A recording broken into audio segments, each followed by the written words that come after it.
নমস্কার বন্ধুরা, শুভ সকাল। আজকে বিরাট এক আনন্দের দিন, খুশির দিন। মানে এত খুশি আমরা জীবনে ভাবতে পারিনি। আমাদের বাড়িতে আজকে আসছেন যিনি মহান আমাদের বাউল সম্রাটের যিনি বিখ্যাত নামকরা পূর্ণদাস বাউল, সে আমরা এত খুশি হয়েছি যে আমাদের বাড়িতে আজকে তেনার পাটা পড়েছে। সত্যি ভাবা বিষয়, এগুলো আমরা কোনোদিন ভাবিনি। সেই লোক আমাদের বাড়িতে এসেছে, একটা বিরাট আনন্দের বিষয়। নমস্কার, শুভ সকাল।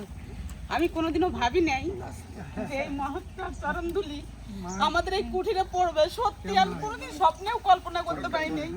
আমি সত্যি গর্বিত, আমি এত আনন্দিত, আমি বলে বোঝাতে পারবো না। ভালো আছেন?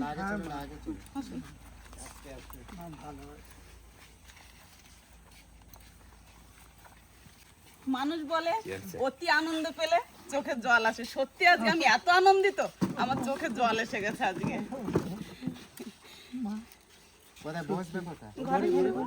গরম তো, এখনো তো ঘর করতে পারিনি, একটু কুঠির সামান্য ছোট্ট একটা। ভালো আছো দাদা? দাদা ভালো আছো? অনেক অনেক শুনেছি দাদার কাছে তোমার নাম। কোনোদিন ভাবিনি যে এই সমস্ত মহান ব্যক্তিরা আমাদের বাড়িতে এসে উপস্থিত হবেন। সত্যি একটা অবাক করা বিষয়। নমস্কার। নমস্কার, ভালো আছেন? ভালো আছি। বিরাট একটা আনন্দের বিষয়, যে জিনিসটা আমরা কোনোদিন স্বপ্নে ভাবিনি। তেনারা আজকে নমস্কার তেনারা এসছেন আমাদের বাড়িতে। বিরাট একটা খুশির দিন, এর থেকে আনন্দ আর হয় না। জীবনে অনেক শখ ছিল আমার, সত্যি আজকে আমার শখটা পূরণ হলো, ইচ্ছাটা পূরণ হলো। সবাই বলে আমি নাকি ভাগ্যবতী, আমি কখনো বিশ্বাস করি নাই যে আমি ভাগ্যবতী। আজকে আমি সত্যি বিশ্বাস করলাম যে না, আমি ভাগ্যবতী, আমি সত্যি গর্বিত।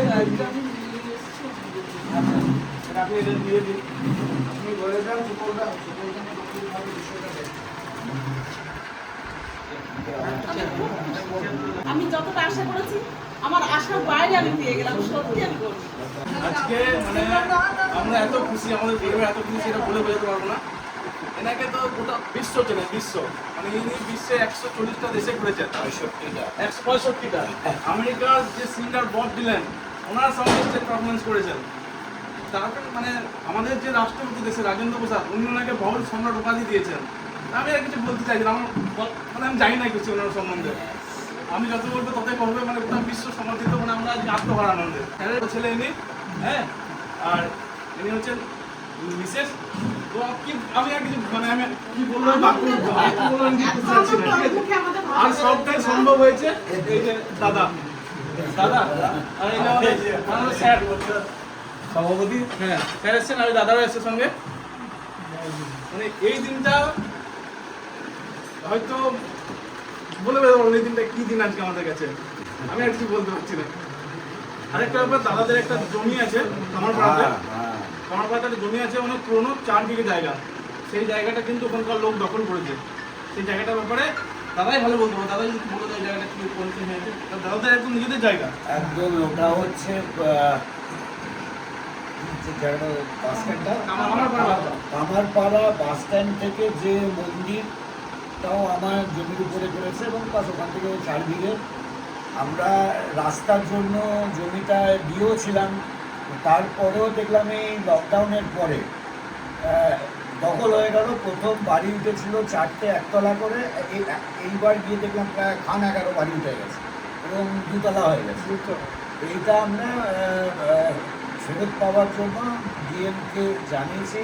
শান্তনুরা আছেন, সুবিধাইও আছেন, এরা সবাই মিলে এই মাসে আমরা মাত্র করে, কারণ জমি আমাকে নিতেই হবে, পেতে হবে, আমার জমি আমাকে পেতেই হবে।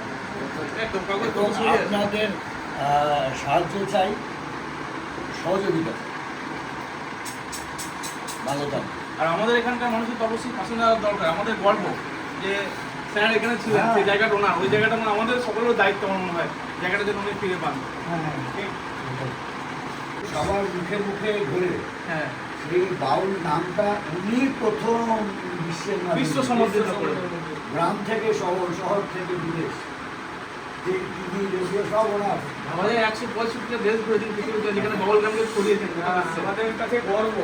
অজয় নদী এটা, এখন নদীতে চর পড়তে পড়তে জমি সৃষ্টি হয়ে গেছে। 78 সালে যে বন্যাটা হয়েছিল, ডুবে গেছিল এগুলো সব। সব সব সব সব শাশুড়ির কাছে গল্প শুনতাম যে অজয়ের ব্রিজটাও নাকি জলে হ্যাঁ ভরে গেছিল। হ্যাঁ এখন নতুন ব্রিজ হয়েছে। হ্যাঁ, এখন তো নতুন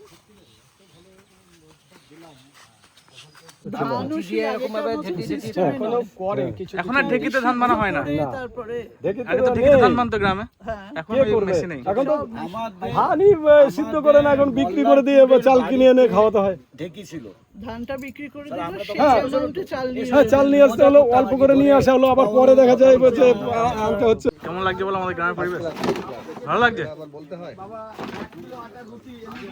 আমরা তো হলাম গ্রামে, আপনারা কি বলে প্রশংসা না দিয়ে মনের ভিতরে যেটা করবো এটাই হচ্ছে না। একদম। তো আজকে দাদারা সবাই এসছে আমাদের বাড়িতে, মানে এটা একটা মানে ভাগ্যের বিষয়। দাদা হচ্ছে রাজ্যের এসটি মোর্চার সহসভাপতি, তারপর এদিকে আমাদের শ্রদ্ধেয় মাননীয় বাউল সম্রাট এসছে, তারপর এদিকে সব দাদারা এসছে। আনন্দ হচ্ছে, খুব ভালো লাগছে। আপনারাও আমাদের সাথে দেখুন, আনন্দটা ভাগ করে নিই আপনাদের সাথে। দাদাও এসছে, দাদার সাথে পরিচয় হলো।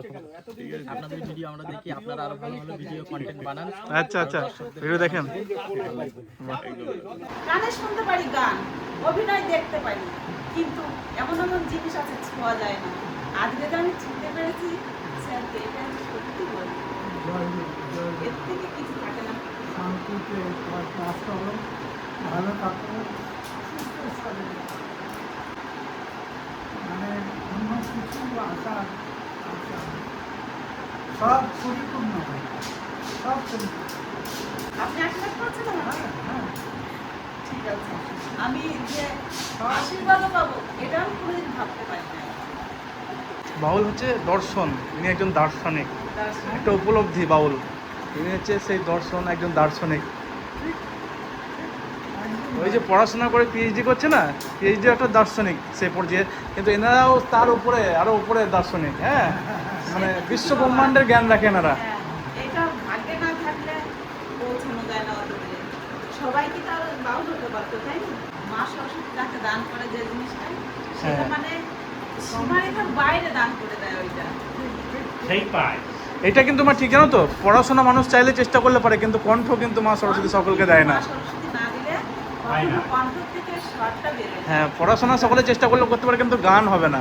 সন্তানকে পিটিয়ে মারধর করে পড়াশোনা শেখানো যায়, কিন্তু এই যে কণ্ঠ। থেকে যে একটা স্বর, এটা মা সরস্বতী দান না করলে এই স্বরটা কোনোদিন বেরোয় না। একদম। কণ্ঠ থেকে বেরোয় বলো না, আপনাকে মা সরস্বতী সত্যি উজাড় করে দিয়েছেন, তাই আপনার কণ্ঠ থেকে আমরা মধুর কণ্ঠে বাউল গান শুনতে পারি। আমি বিশ্বাস করি, এটা বিশ্বাস করি, এই বিশ্বাস করতে ওই কথাটা মনে থাকে। জয় বিষ্ণু। যাই আমরা যে শুনেছি আপনি ছোট্টবেলায় 7-8 বছর বয়সে ট্রেনে গান করেছেন, এটা কি সত্যি? হ্যাঁ, ট্রেনে তো হ্যাঁ, 7-8 বছর, 6 বছর বয়সে ট্রেনে গান করেছেন। আমি ট্রেনে 2013 সালে পদ্মশ্রী পুরস্কার পুরস্কৃত হয়েছেন, সম্মাননা। ফোনটা ধরেছে অন্য প্রীতম ভৌমিক, প্রীতম দত্ত। কোথায়? ওই যে ঘরে আছে মিটিং। না না ওনাকে দিক না, দিক ম্যাম, তাড়াতাড়ি করে করা হলো। খুব সুন্দর। জানি না কেমন আছে, এত তাড়াতাড়ি করে ঠিকঠাক করে সব করতে পারলাম না। ম্যাম বলো না, দিদি দিদি বলো। দিদি দিদি আর ওই ছোট দিদি, বড় দিদি নয়। বেশ। খুব সুন্দর হয়েছে, খুব ভালো হয়েছে। এগুলো পাই না, দারুণ। চা নাকি মা?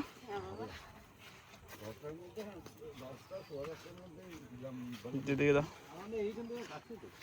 একটু দেরি হয়ে গেল। ব্ল্যাক কফি করেছে কিন্তু। ব্ল্যাক কফি সবগুলো ব্ল্যাক কফি? হ্যাঁ, দুধ দিয়ে নিয়ে আসবো? না, চিনি নেই? না না, খুব ভালো হচ্ছে আয়োজন। চিনি দিয়ে নিয়ে আসছে যে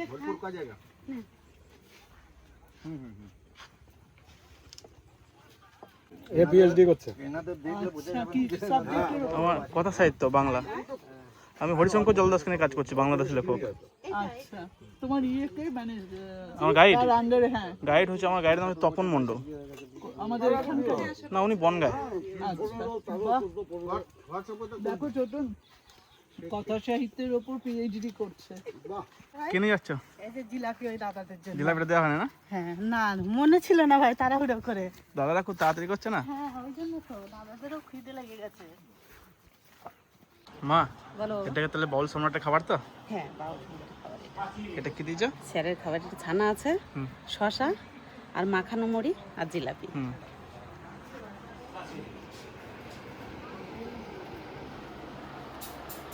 জল এনেছো?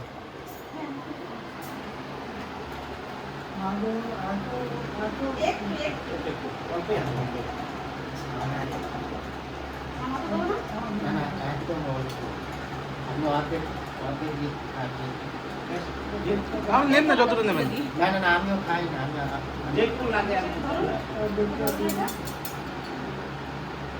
আপনাদের খান না?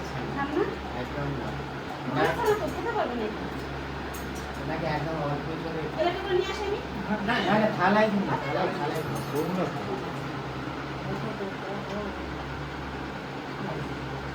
এইটুকুর জন্য আমি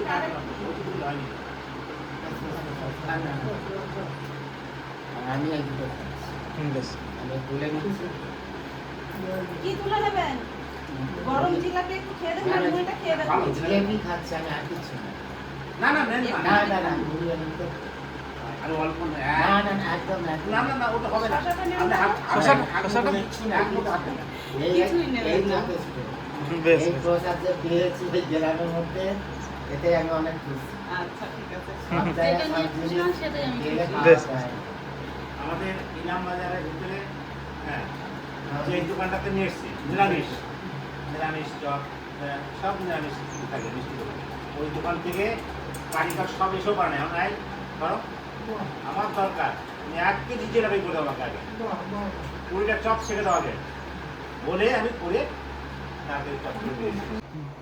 মুড়ি দিয়েছি, একটু সামান্য কফি করে দিয়েছি। ঠিক আছে, মুখে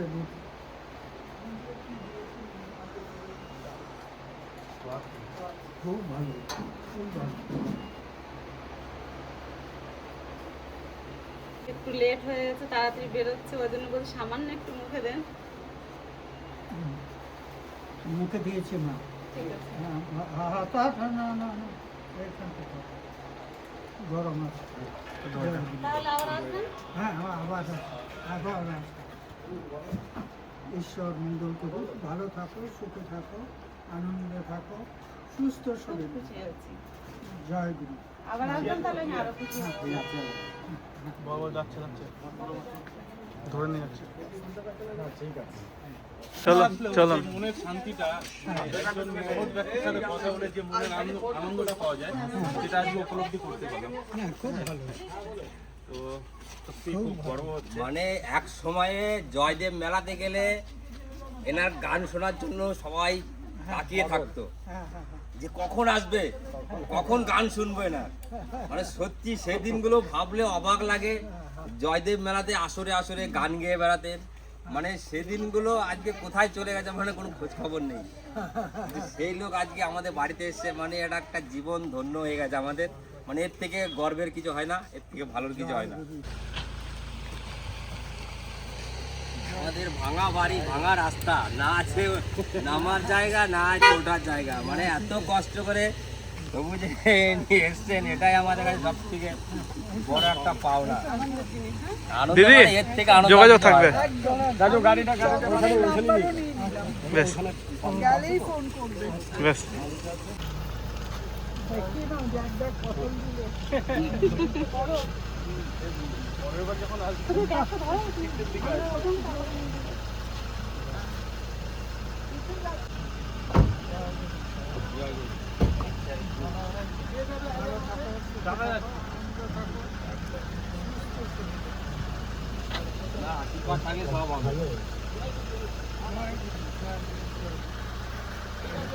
আবার কিন্তু আসবেন।